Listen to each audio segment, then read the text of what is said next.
7월 11일 금요일 금요 기도회에 참여하신 여러분을 축복합니다. 오늘 본문의 말씀은 로마서 8장 31절로 39절의 말씀 가운데 삶이 그대를 속일지라도 라는 제목으로 하나님의 말씀을 선포하고자 합니다. 오늘 본문의 말씀으로 로마서 8장 31절로 39절 말씀 제가 받도록 봉독하겠습니다. 로마서 8장 31절로 39절 말씀입니다. 그런즉 이 일에 대하여 우리가 무슨 말하리요? 만일 하나님이 우리를 위하시면 누가 우리를 대적하리요? 자기 아들을 아끼지 아니하시고 우리 모든 사람을 위하여 내주신 이가 어찌 그 아들과 함께 모든 것을 우리에게 주시지 아니하겠느냐? 누가 능히 하나님께서 택하신 자들을 고발하리요? 의롭다 하신 이는 하나님이시니 누가 정죄하리요? 죽으실 뿐 아니라 다시 살아나신 이는 그리스도 예수시니 그는 하나님 우편에 계신 자요 우리를 위하여 간구하시는 자시니라. 누가 우리를 그리스도의 사랑에서 끊으리요? 환난이나 곤고나 박해나 기근이나 적신이나 위험이나 칼이랴. 기록된 바 우리가 종일 주를 위하여 죽임을 당하게 되며 도살당할 양같이 여김을 받았나이다 함과 같으니라. 그러나 이 모든 일에 우리를 사랑하신 이로 말미암아 우리가 넉넉히 이기느니라. 내가 확신하노니 사망이나 생명이나 천사들이나 권세자들이나 현재일이나 장래일이나 능력이나 높음이나 기품이나 다른 어떤 피조물이라도 우리를 우리 주 그리스도 예수 안에 있는 하나님의 사랑에서 끊을 수 없으리라. 아멘. 여러분은 삶이 나를 속이고 있다고 생각될 때가 있습니까? 내가 믿는 것과 다르게 삶이 흘러갈 때 내가 믿고 있는 것이 잘못된 것은 아닐까 하는 질문을 가질 수 있을 것입니다. 요즘 워낙 사람들을 속이는 것들이 많으니까 나도 그렇게 속고 있는 것은 아닐까 생각할 수 있는 거죠. 특별히 힘든 일을 겪고 있을 때 삶의 어려움과 현실의 무게 때문에 힘겨운 날을 보내고 있을 때면 주님을 믿으며 사는 것이 무엇인가 하는 생각을 할 수 있을 것입니다. 내가 믿는 것과는 다른 현실의 어려움을 마주할 때 생기는 갈등이 있죠. 삶이 나를 속이고 있다고 느껴지는 상황들이 있습니다. 그럴 때 우리는 어떻게 하면 좋을까요? 그럴 때 우리의 할 일은 분명할 것입니다. 우리의 할 일은 확신하는 일이죠. 삶이 우리를 속일지라도 우리가 할 수 있는 일은 확신하는 것입니다. 삶이 우리를 속일지라도 우리는 확신할 수 있다는 거죠. 우리가 믿고 있는 바와 다른 현실을 만나고 삶이 이해되지 않을 때에도 비록 그럴지라도 우리는 확신할 수 있다는 것을 기억하시기 바랍니다. 우리에게 있는 확신은 무모한 믿음이나 이유 없는 맹신이 아닙니다. 그럴 만한 이유와 근거가 있는 확신이라는 거죠. 그래서 저는 오늘 우리에게 있는 확신의 근거가 무엇인지 우리가 확신할 수 있는 이유를 생각해 보려고 합니다. 오늘 본문을 크게 두 단락으로 살펴보면서 두 가지를 생각해 보도록 하겠습니다. 삶이 우리를 속일지라도 우리가 확신할 수 있는 것은 첫 번째로 하나님이 하신 일이기 때문입니다. 로마서 8장 31절 말씀을 보면 그런즉 이 일에 대하여 우리가 무슨 말하리요? 만일 하나님이 우리를 위하시면 누가 우리를 대적하리요? 그렇죠. 오늘 본문은 로마서 두 번째 본론으로 5장에서 8장까지의 결론이라 말할 수 있을 것입니다. 하나님이 그리스도를 통해 우리에 대한 자기의 사랑을 확증하셨고 우리를 자유케 하셨으며 우리에게 소망이 되는 선을 이루어 주셨습니다. 그렇죠? 하나님이 그 뜻대로 완벽한 계획 가운데 우리를 구원하시는 것입니다. 놀랍지 않습니까? 하나님이 하신 그 일에 대해서 바울이 이렇게 질문하고 있습니다. 이 일에 대하여 우리가 무슨 말 하리요? 그렇죠? 우리가 무슨 말을 더 하겠습니까? 무슨 말을 덧붙일 수 있겠습니까? 하나님이 다 행하신 일이라는 것입니다. 바울은 지금 하나님이 하신 일이 이러합니다. 제가 더 할 말이 없네요. 이런 식으로 그냥 덤덤하게 이 사실을 전하고 있는 것이 아닙니다. 바울은 이 진리를 생각하면서 하나님이 하신 일의 놀라움에 압도되어서 벅찬 감동으로 이 말을 하고 있는 거죠. 어떤 말을 더 할 수 있겠습니까? 그렇죠. 하나님이 모든 것을 협력하여 선을 이루신다는 사실을 생각해 보십시오. 우리를 사랑하심으로 미리 택하시고 부르시고 의롭다 하시고 결국 영원롭게 하시는 그 구원의 계획과 하나님의 하신 일을 생각해 보십시오. 하나님이 하신 일을 생각할 때 우리 마음에 감동이 있지 않습니까? 우리 마음이 벅차오르지 않습니까? 바울은 그 뜨거운 마음을 연속되는 질문으로 말미암아 표현하고 있는 것입니다. 그러면서 그 질문들로 우리를 도전하게 만들죠. 이 질문들을 통해서 우리 마음도 바울처럼 감격으로 뜨거워지시기를 주 예수 그리스도의 이름으로 축원합니다. 이어지는 바울의 세 개의 질문을 좀 살펴보면서 하나님께서 하신 일을 좀 더 깊이 생각해 보려고 합니다. 로마서 8장 31절이죠. 그런즉 이 일에 대하여 우리가 무슨 말 하리요? 만일 하나님이 우리를 위하시면 누가 우리를 대적하리요? 그렇죠. 첫째 질문입니다. 누가 우리를 대적할 수 있겠습니까? 여러분이 살아가는 삶의 현실은 어떻습니까? 여러분은 대적이 없습니까? 아니시겠죠? 정말 많을 것입니다. 우리는 무수히 많은 대적들을 상대하고 있습니다. 우리를 방해하고 우리를 맞서는 대적들이 많이 있다는 거죠. 이 사실은 바울이 누구보다도 더 잘 알고 있었을 것입니다. 바울은 끊임없이 계속되는 대적들의 공격과 방해와 위협을 받았죠. 다양한 대적들이 끈질기게 바울을 괴롭혔고 공격했습니다. 우리도 그렇겠죠. 경건하게 살고자 했을 때 고난과 핍박이 따라오게 됩니다. 우리를 힘들게 하는 것들이 많이 있죠. 세상과 세상에 속한 것들과 마귀와 타락한 영들이 우리를 대적하고 있는 것입니다. 이는 우리가 대항하기 어려운 적들이죠. 우리의 죄악된 본성이 우리를 힘들게 할 때도 많고요. 때로는 피할 수 없는 어려운 상황들을 만날 때도 있습니다. 그래서 누가 우리를 대적하겠습니까? 라는 바울의 질문은 우리에게 대적이 없다고 말하는 것이 아닙니다. 우리의 대적이 되는 그 모든 것들이 우리와 싸움이 되지 않는다는 것을 말하고 있는 거죠. 대적들은 결코 우리를 이길 수 없다는 것입니다. 믿습니까? 아멘이시죠? 왜 바울은 그렇게 말하고 있는 걸까요? 왜냐하면 하나님이 우리를 위하시기 때문입니다. 바울은 말합니다. 만일 하나님이 우리를 위하시면, 그렇죠. 하나님이 우리를 위하신다는 말은 하나님이 우리 편이라는 의미입니다. 하나님이 우리 편에 계신다는 거죠. 믿습니까? 그래서 우리의 대적은 단순히 우리를 맞서는 것이 아니라 하나님을 맞서는 것입니다. 그렇죠? 이 시간 이 메시지가 여러분의 위로가 되기를 바랍니다. 여러분이 처해 있는 모든 상황이 주 예수 그리스도의 이름으로 해결되어지기를 축복합니다. 우리의 대적은 곧 하나님의 대적이 되는 것입니다. 친구의 친구는 나에게도 친구가 될 수 있겠죠. 그리고 친구의 적은 나에게도 적이 될 수 있습니다. 우리가 하나님의 친구이기에 우리의 적은 하나님의 적인 것입니다. 맞습니까? 하나님께서는 우리를 위하십니다. 하나님께서는 우리 편에 계십니다. 믿습니까? 아멘이시죠? 하나님께서 우리 편에서 우리를 위해 역사하고 계십니다. 누가 우리를 대적하겠습니까? 그 누구도 그 어떤 것도 하나님 편에 있는 우리를 궁극적으로 해하거나 대적할 수 없는 것입니다. 그 누구도 그 어떤 것도 하나님을 이길 수 없다는 것이죠. 혹시 여러분에게 두려움이 되는 대적이 있으십니까? 무엇이 여러분에게 두려움이 되고 무엇으로 인해 염려와 걱정이 되십니까? 바울의 질문을 다시 한번 생각해 보기 바랍니다. 누가 우리를 대적하리요? 그렇습니다. 그리고 하나님이 우리를 어느 정도로 위하시는지 성경 말씀을 보겠습니다. 로마서 8장 32절입니다.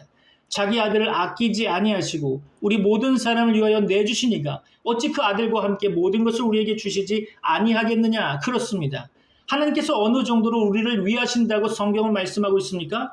우리를 하나님 편에 있게 하시려고 어떤 일을 하셨다고 성경은 밝히고 있냐면 자기 아들을 아끼지 아니하시고 우리를 위해 내어주셨다는 것입니다. 그러면 아들을 아끼지 않고 내어주신 분이 무엇을 아까워하시겠습니까? 우리가 구원의 완성으로 그 영광으로 나아가는 동안 필요한 모든 것들, 영적인 것들뿐만 아니라 물질적인 것까지 그 모든 것들을 주시지 않겠습니까? 그렇죠? 우리의 현실이 하나님이 하신 일을 잊어버리게 만들고 우리의 현실이 하나님이 하신 일과 다른 이야기를 하는 것처럼 생각될 때 그런 의심이 생길 때 삶이 우리를 속일지라도 우리는 하나님이 하신 이 일을 생각하고 확신할 수 있어야 합니다. 삶의 문제나 내가 만나는 현실의 어려움, 그런 힘겨운 일을 만날 때 하나님이 하신 일, 그 십자가를 생각하시기 바랍니다. 하나님은 하나뿐인 아들을 주심으로 우리에게 모든 것을 주셨습니다. 믿습니까? 그리고 십자가는 하나님이 계속해서 그 모든 것을 우리에게 주신다는 사실을 보증하고 있는 것입니다. 우리는 확신할 수 있어야 할 것입니다. 둘째 질문입니다. 누가 우리를 고발하리요? 그렇죠. 로마서 8장 33절입니다. 누가 능히 하나님께서 택하신 자들을 고발하리요? 의롭다 하신 이는 하나님이시니. 그렇습니다. 우리는 여전히 우리가 범하는 죄로 인해 끊임없이 고발당하고 있습니다.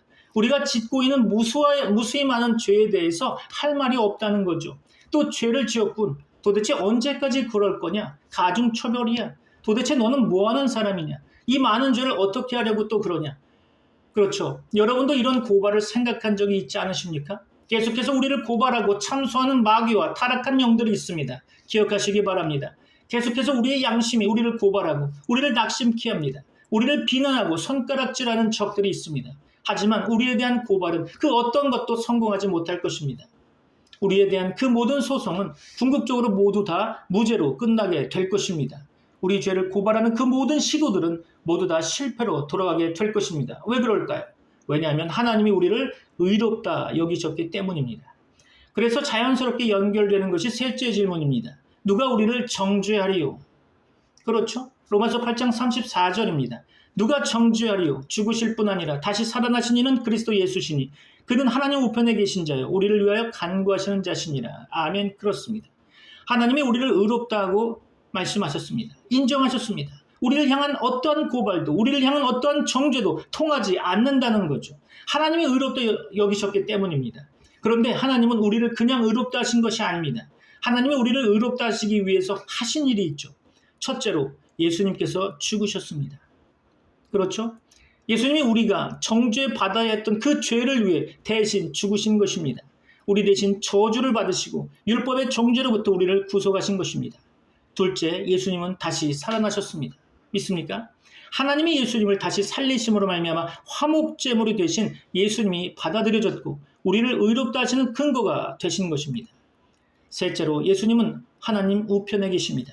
하나님 우편 가장 영광스러운 자리에서 그 권위를 행하시며 최종적인 승리를 기다리고 계십니다. 넷째로 예수님은 우리를 위하여 간구하십니다.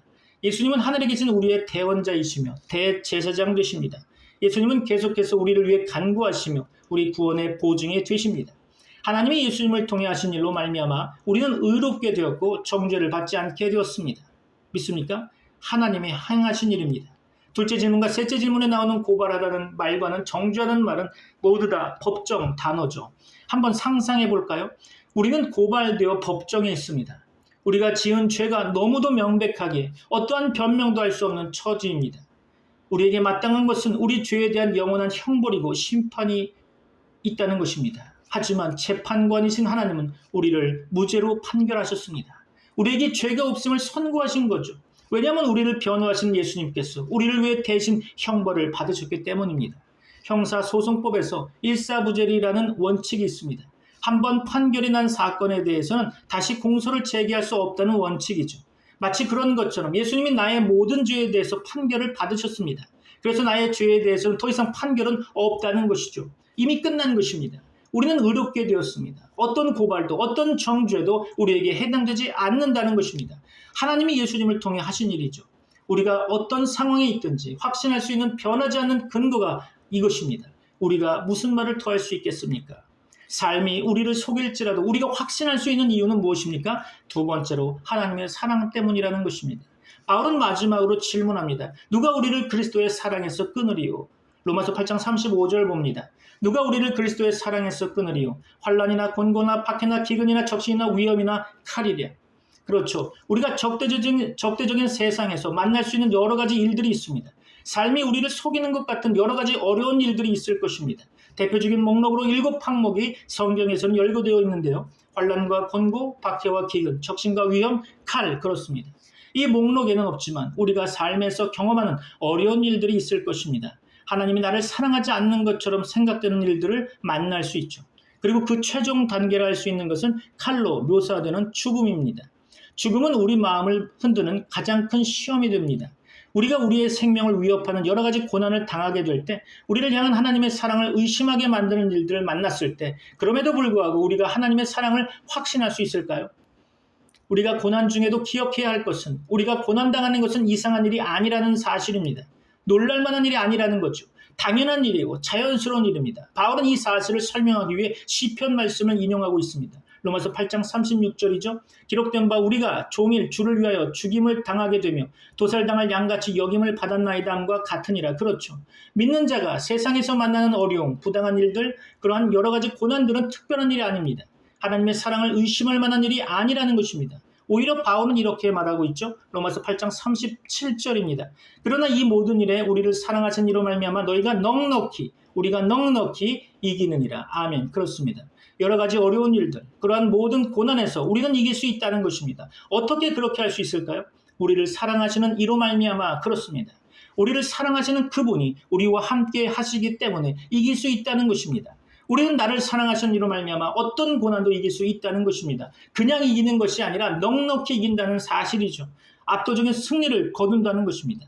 고난은 우리를 무너뜨릴 수 없습니다. 설령 최악의 상황을 만난다 하더라도 결국은 우리가 승리할 것입니다. 우리의 승리는 확정되어 있기 때문입니다. 하나님은 미리 아신 자들을 한 사람도 잃어버리지 않으십니다. 하나님은 그 모든 것을 사용하셔서 사랑하는 자들의 선을 이루십니다. 하나님은 우리의 모든 삶 가운데 사랑으로 역사하셔서 그 뜻을 이루십니다. 그래서 우리에게 있는 고난은 오히려 하나님의 사랑을 실제로 경험하고 그 사랑을 깊이 이해하는 기회가 된다는 것이죠. 그래서 우리가 확신할 수 있는 것입니다. 하나님의 사랑을 확신할 수 있습니다. 로마서 8장 38절로 39절 말씀 봅니다. 내가 확신하노니 사망이나 생명이나 천사들이나 권세자들이나 현재일이나 장래일이나 능력이나 높음이나 깊음이나 다른 어떤 피조물이라도 우리를 우리 주 그리스도 예수 안에 있는 하나님의 사랑에서 끊을 수 없으리라. 아멘. 그렇습니다. 그 어떤 것도 하나님의 사랑에서 우리를 끊을 수 없는 것입니다. 사망이나 생명이나 우리가 경험하는 그 어떤 것도 천사들이나 권세자들이나 세상에 있는 그 어떤 존재도 현재일이나 장래일이나 능력이나 높음이나 깊음이나 그 어떤 시간이나 공간 속에서도 그 어떤 세력이라도 불가능하다는 것입니다. 하나님은 우리를 사랑하시기 때문입니다. 하나님은 우리를 사랑하시는 어떤 다른 이유가 있는 것이 아니라 우리가 뭔가를 해서 우리가 뭔가 특별한 것이 있어서가 아니라 어떤 조건이 아니라 하나님께서 먼저 우리를 사랑하시기로 정하셨기 때문입니다. 그 어떤 것도 하나님의 사랑에서 우리를 끊을 수 없습니다. 믿습니까? 그 어떤 것도 황금사슬을 끊지 못하는 것입니다. 하나님이 우리를 구원하시는 그 여정에 대해서 황금사슬이라고 표현하고 있는데요. 저는 개인적으로 끊을 수 없는 황금사슬의 성분을 분석할 수 있다면 황금사슬의 성분은 바로 사랑이 아닐까 생각해 봅니다. 하나님의 사랑이 그 모든 것을 가능하게 한 것입니다. 지금 우리의 상황과 우리가 겪는 고난과 어려움과 관계없이 하나님의 사랑은 영원하고 변함이 없다는 것입니다. 그 어떤 것도 그 사랑을 막을 수 없고 그 사랑을 바꿀 수 없고 이길 수 없는 것입니다. 하나님이 우리를 사랑하셨고 끝까지 사랑하십니다. 그래서 우리가 확신할 수 있는 것입니다. 많은 경우에 우리가 죄를 지으면 그 사랑에 대한 의심이 생깁니다. 끊어지지는 않더라도 하나님이 나를 덜 사랑하실 것 같은 생각이 들고 나를 좀 외면하지 않으실까 하는 걱정이 생기기도 합니다. 나를 받아주시지 않을 것 같은 두려움이 생기기도 하죠. 죄가 주는 영향이고 죄의 결과인 것입니다. 하지만 분명한 것은 하나님의 사랑은 변함이 없다는 것입니다. 우리는 죄를 자백함으로 깨끗함을 받아 언제나 그 앞에 나아갈 수 있는 것입니다.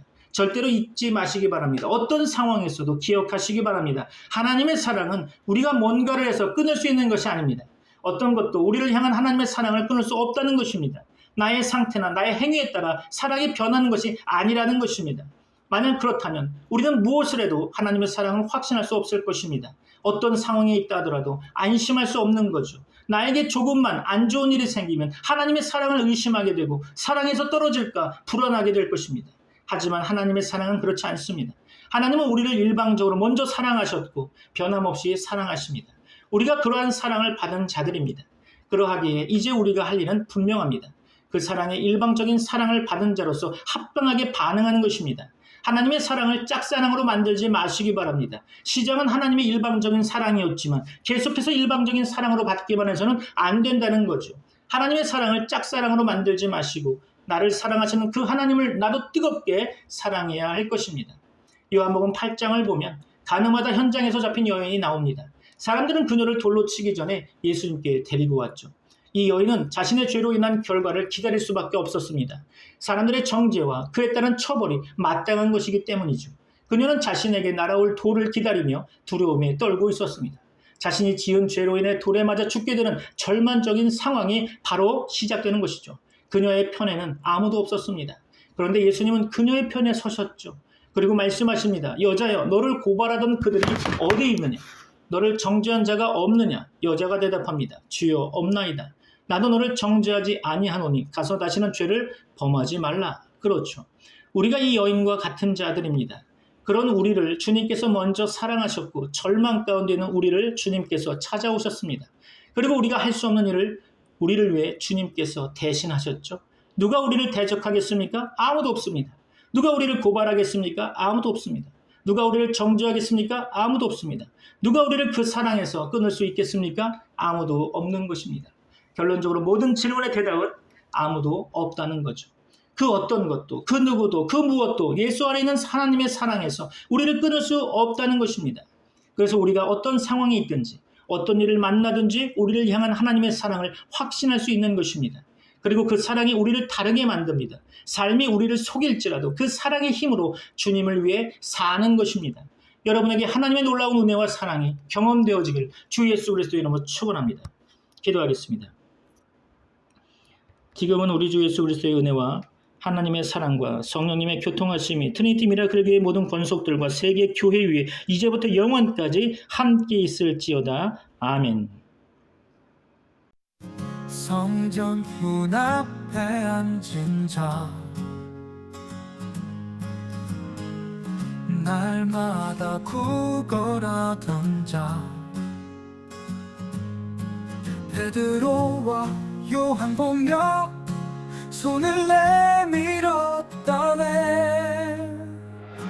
예수 그리스도의 이름으로 일어나 걸어라. 힘을 내라. 은과 금 내게 없으나 예수 이름으로 걸으라. 손을 잡고 일으켰네. 발과 발목에 힘이 생겨 그는 걷고 뛰며 하나님을 찬양했네. 예수 그리스도의 이름으로 일어나 걸어라. 힘을 내라. 은과 금 내게 없으나 예수 이름으로 걸으라. 손을 잡고 일으켰네. 발과 발목에 힘이 생겨 그는 걷고 뛰며 하나님을 찬양했네.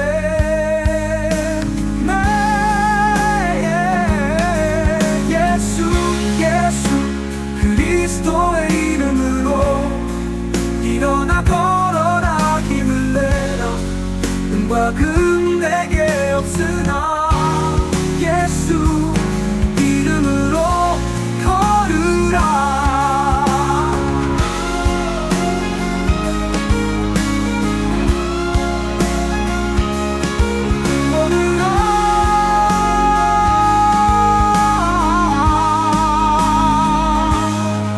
모든 이들이 놀라네.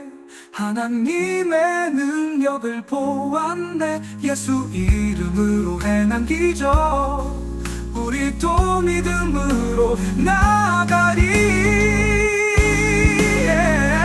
예수 그리스도의 이름으로 일어나 걸어라. 힘을 내라. 은과 금 내게 없으나 예수 이름으로 걸으라. 예수의 이름으로 우린 일어나리라. 아멘 할렐루야 아멘.